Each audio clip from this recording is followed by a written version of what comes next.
bring the dog in. Aww, yeah. Do you remember the first doctor I ever saw for a potential endometriosis diagnosis? Yeah, it was over a decade ago. When I first started dating, and he Yeah. was like frat bro doc. He big on drink some wine and relax kind of a thing. Can you believe that we actually had someone tell us that when I was actually like chronically ill? Yeah, and it was hard to know at that point to be a better advocate too. Yeah. Honestly, I didn't know I could disagree with the doctor method. Me neither. Yeah. But obviously we should have. Yeah. But I mean, that to me is a shame, right? Like, Yeah. we should be able to trust our doctors. We should be able to understand or know or be confident in the advice that they're giving us. But it took like 5 years to even find a doctor who believed me, right? And knew that my symptoms were endometriosis.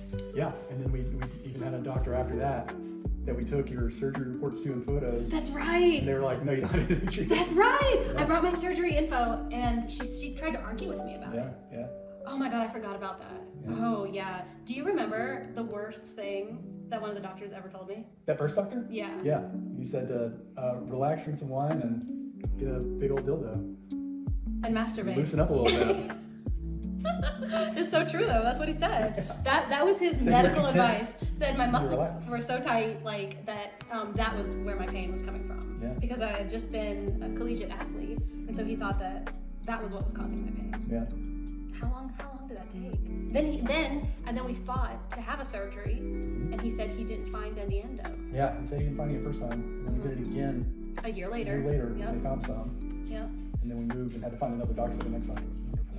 Yeah, that's true. So we eventually got lucky, but it was like years of struggle. Yeah. Years of learning, like, oh, maybe the doctors don't have my best interest. Maybe the doctors don't know. Maybe this is more of like a responsibility that the patient has to take on. And that was totally new for us. Yeah, It was devastating, yeah.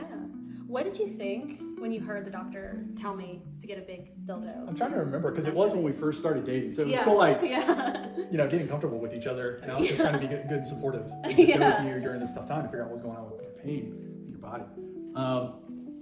I didn't know. I was like, doctor's orders, I guess. Like, we have to Yeah. do that. Yeah. Like, that was my response, was just the idea that this was just normal medical practice. It just because I haven't heard of it just means I didn't know enough about medicine. Right. That was kind of like my perception of it. Yeah. But if I knew that kind of ridiculousness could exist within the medical field, I would have known also what I know now, which is to question Yes. when those things are said. To That question. sound weird that way. Trust your gut. Yeah, if it trust your feels wrong, then you're probably on the right track. Yeah. Advocate for yourself, stand up for yourself. That was really hard to find my voice as well.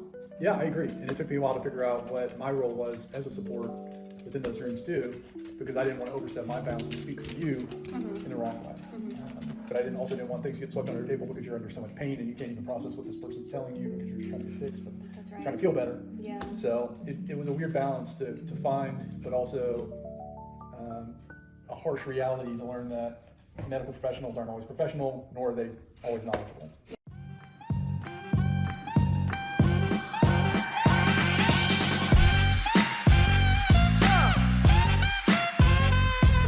The dog's moving the camera. Hi, baby. Gosh, go away. And, Aww.